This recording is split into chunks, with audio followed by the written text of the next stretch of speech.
Assalamualaikum warahmatullahi wabarakatuh. Dosa besar kelima, tidak membayar zakat. Allah Subhanahu wa taala berfirman, A'udzu billahi minasyaitonir rajim. Bismillahirrahmanirrahim. ولا يحسبن الذين يبخلون بما آتاهم الله من فضله هو خيرا لهم بل هو شر لهم سيطوقون ما بخلوا به يوم القيامة.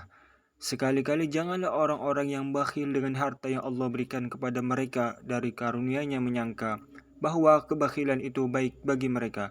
Sebenarnya kebakhilan itu adalah buruk bagi mereka. Harta yang mereka bakhilkan itu akan dikalungkan kelak di lehernya di hari kiamat. Al-Quran Surat Ali Imran ayat 180. Dalam ayat yang lain Allah Subhanahu wa taala berfirman yang artinya, dan kecelakaanlah yang besarlah bagi orang-orang yang mempersekutukannya, yaitu orang-orang yang tidak menunaikan zakat. Al-Quran Surat Fusilat ayat 6 sampai dengan 7. Di ayat yang lain Allah Subhanahu wa taala berfirman yang artinya, dan orang-orang yang menyimpan emas dan perak dan tidak menafkahkannya pada jalan Allah, maka beritahukanlah kepada mereka bahwa mereka akan mendapat siksa yang pedih pada hari dipanaskan emas perak itu dalam neraka jahanam, lalu disetrikakan pada dahi, lambung dan punggung mereka, lalu dikatakan kepada mereka, inilah harta bendamu yang kamu simpan untuk dirimu sendiri, maka rasakanlah sekarang akibat dari apa yang kamu simpan. Al-Quran Surat At-Taubah ayat 34 sampai dengan 35. Rasulullah Shallallahu Alaihi Wasallam bersabda, tidak ada pemilik emas dan perak yang tidak mengeluarkan zakatnya, kecuali pada hari kiamat nanti akan dibentangkan baginya papan-papan dari api. Lalu ia ditelentangkan di atasnya di neraka jahanam. Maka dia akan dipanggang dengan itu pada dahi dan punggungnya. Setiap kali dingin papan itu akan dipanaskan lagi untuknya. Satu hari di sana sama dengan 50.000 tahun. Begitu sampai Allah menghakimi manusia seluruhnya, dan dia pun tahu kemana jalan yang akan ditempuhnya, ke surga atau ke neraka. Seseorang bertanya, wahai Rasulullah, bagaimana tentang unta? Beliau menjawab, dan tidak pula pemilik unta yang tidak mengeluarkan zakatnya, kecuali pada hari kiamat nanti akan dihamparkan tanah yang sangat lapang, dipenuhi oleh unta-untanya yang benar-benar sehat dan gemuk, tanpa ada satu anak unta pun yang tertinggal. Semua unta itu menginjaknya dengan telapak kakinya dan menggigitnya dengan mulutnya. Setiap kali unta terakhir melakukannya, didatangkanlah lagi unta pertama. Itu dalam satu hari yang sama dengan 50.000 tahun. Begitu sampai Allah menghakimi manusia seluruhnya, dan dia pun tahu kemana jalan yang akan ditempuhnya, ke surga atau ke neraka. Seseorang bertanya lagi, wahai Rasulullah, lalu bagaimana dengan sapi dan kambing? Beliau menjawab, begitu pula dengan pemilik keduanya, jika tidak membayar zakatnya, akan dihamparkan tanah yang sangat lapang, dipenuhi oleh sapi-sapi dan kambing-kambing yang benar-benar sehat dan gemuk. Tidak ada tanduk yang bengkok, patah, atau yang tidak bertanduk. Semuanya akan menanduknya dan menginjak-injaknya dengan kaki-kakinya. Itu dalam satu hari yang sama dengan 50.000 tahun. Begitu sampai Allah menghakimi manusia seluruhnya, dan dia pun tahu kemana jalannya akan ditempuhnya, ke surga atau ke neraka. Rasulullah Shallallahu Alaihi Wasallam bersabda, tiga orang yang pertama kali masuk neraka adalah penguasa yang bengis, hartawan yang tidak membayarkan hak Allah pada hartanya, dan orang miskin yang sombong. Abdullah bin Abbas radhiyallahu anhuma berkata, barang siapa memiliki harta yang cukup untuk menunaikan ibadah haji, tetapi ia tidak menjalankannya, atau memiliki harta sampai sebatas nisab, tetapi ia tidak membayarkan zakatnya, niscaya akan meminta rojaah atau kembali di kala mati. Seseorang berujar, bertakwalah kepada Allah, wahai Ibnu Abbas.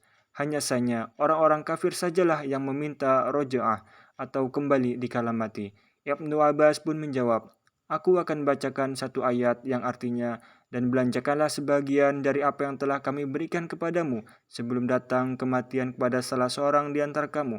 Lalu ia berkata, ya Robku, mengapa engkau tidak menangguhkan kematianku sampai waktu yang dekat, yang menyebabkan aku dapat bersedekah dan aku termasuk orang-orang yang soleh.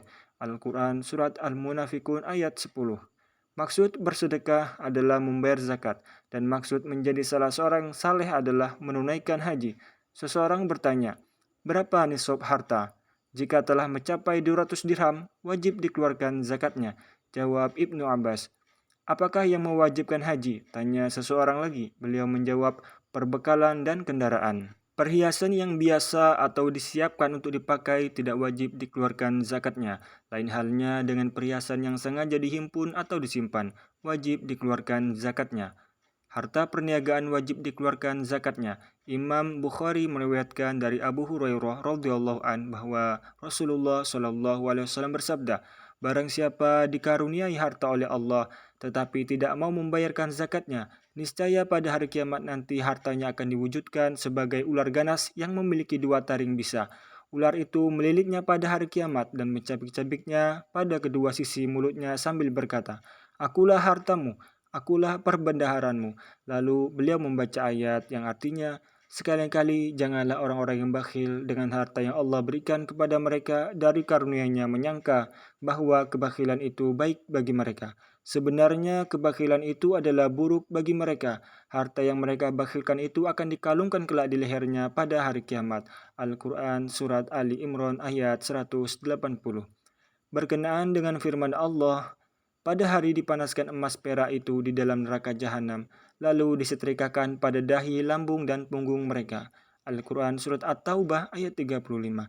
Ibnu Mas'ud radhiyallahu an berkata, keadaannya bukan dinar ditumpuk-tumpuk, pun bukan dirham ditumpuk-tumpuk, tetapi masing-masing dinar dan dirham pun dihamparkan, yang mana kulitnya telah dilebarkan sedemikian rupa, sehingga masing-masing dinar dan dirham mengambil tempatnya.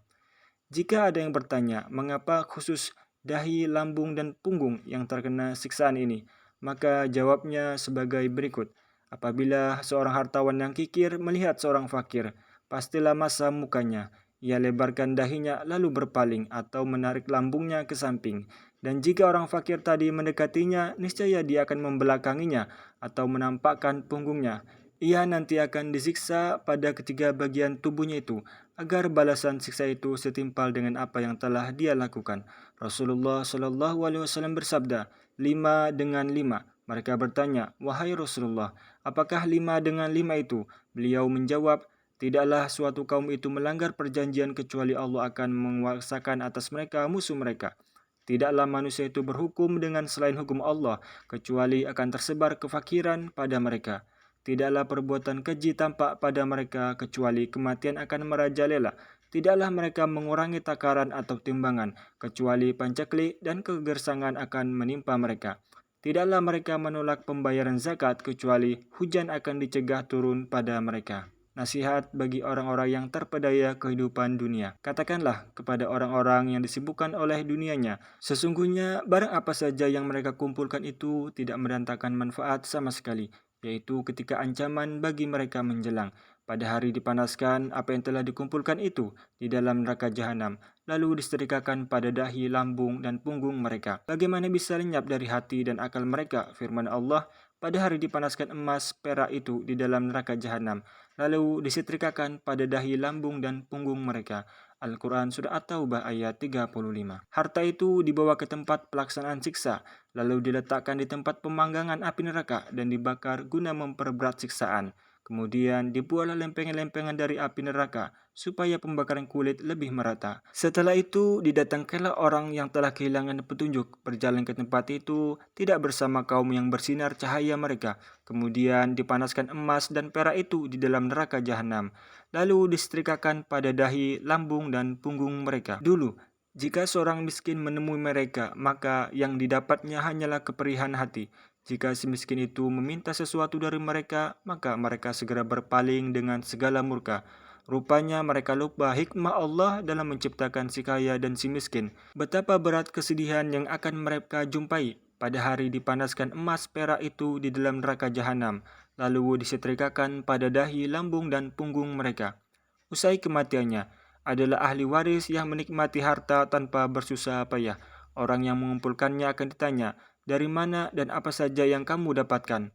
onak baginya, daging buah bagi pewarisnya. Di mana akal mereka? Pada hari dipanaskan emas perak itu di dalam neraka jahanam, lalu disetrikakan pada dahi, lambung, dan punggung mereka.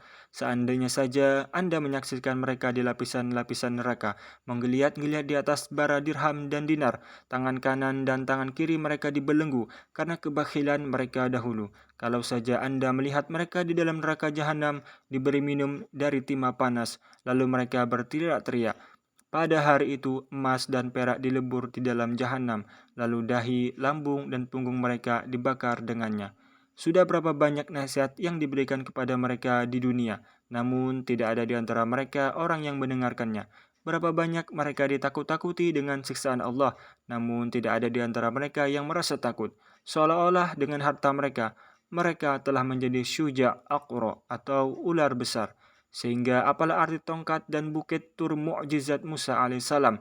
Sekali lagi, pada hari dipanaskan emas perak itu di dalam neraka jahanam, lalu disetrikakan pada dahi, lambung, dan punggung mereka. Diriwayatkan dari Muhammad bin Yusuf al-Firyabi, katanya, suatu hari saya bersama dengan beberapa sahabat pergi mengunjungi Abu Sinan. Setibanya kami di sana dan kami sudah duduk-duduk bersamanya. Ia berkata, mari kita mengunjungi dan bertakziah ke rumah tetangga yang baru saja ditinggal mati oleh saudaranya. Kami berangkat dan kami temui laki-laki tetangga Abu Sinan sedang menangis dan tampak terguncang. Kami menghibur dan mengucapkan bela sungkawa, namun ia tidak menerima kata-kata penghiburan dan ucapan bela sungkawa, dan ia terus menangis. Kami katakan kepadanya, bukankah kematian itu adalah sesuatu jalan yang sudah pasti? Ia menjawab, benar. Tetapi aku menangisi azab yang akan diderita saudaraku setiap pagi dan petang. Apakah Allah memperlihatkan yang gaib kepadamu? Tanya kami semua. Ia menjawab, bukan. Hanya saja seusai aku menguburkannya dan tanah sudah aku ratakan, orang-orang sudah pergi ke tempat masing-masing. Aku duduk di sisi kuburnya. Tiba-tiba terdengar suara, hei, dudukan aku sendirian. Aku akan menghadapi azab. Aku sudah menunaikan sholat. Aku sudah berpuasa. Kata-kata itu membuatku menangis. Dengan segera aku bongkar kuburannya untuk melihat keadaannya. Aku dapati api menyala-nyala di dalam kuburnya. Juga di lehernya ada belenggu dari api. Sebagai saudara aku kasihan melihatnya dan aku pun berusaha untuk memindahkan belenggu api itu dari lehernya dengan tanganku. Namun jari-jari dan tanganku terbakar. Lalu orang itu menunjukkan tangannya yang menghitam terbakar. Lalu aku kembalikan tanah yang tadi kugali dan aku pun pulang. Bagaimana aku tidak menangis dan bersedih karenanya? Lanjutnya, kami bertanya lagi, apa yang dilakukan oleh saudaramu semasa hidupnya di dunia? Dulu ia tidak membayar zakat atas hartanya, jawabnya. Lalu kami katakan, ini adalah pembenaran dari apa yang difirmankan Allah Subhanahu wa taala. Sekali-kali janganlah orang-orang yang bakhil dengan harta yang Allah berikan kepada mereka dari karunia-Nya menyangka bahwa kebakilan mereka itu baik bagi mereka. Sebenarnya kebakilan itu adalah buruk bagi mereka.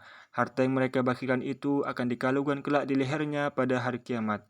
Al-Quran Surat Al-Imran ayat 180. Adapun saudaramu, azabnya disegerakan di dalam alam kubur sampai hari kiamat. Lalu kami pulang dan kami menemui sahabat Nabi Abu Zar radhiyallahu an. Lalu menceritakan kisah laki-laki itu kepadanya. Kami katakan juga, pada orang Yahudi dan Nasrani yang mati, kami tidak melihat kejadian seperti itu.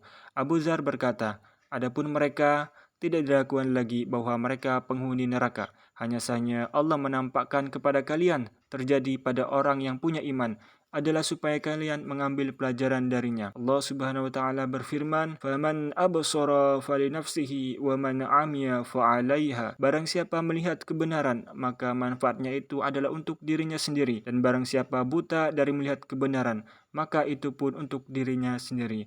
Al-Quran Surat Al-An'am ayat 104. Allah Subhanahu wa taala berfirman, "Wa ma rabbuka bidzallamin lil 'abid." Dan Rabbmu sekali-kali tidaklah menganiaya hambanya. Al-Quran Surat Fussilat ayat 46. Marilah kita memohon ampunan dan afiah kepada Allah Subhanahu wa taala. Sesungguhnya Dia Maha Pemberi lagi Maha Pemurah. Demikianlah pembacaan kitab Al-Kabair, dosa-dosa besar yang kelima, tidak membayar zakat. Semoga bermanfaat. Wassalamualaikum warahmatullahi wabarakatuh.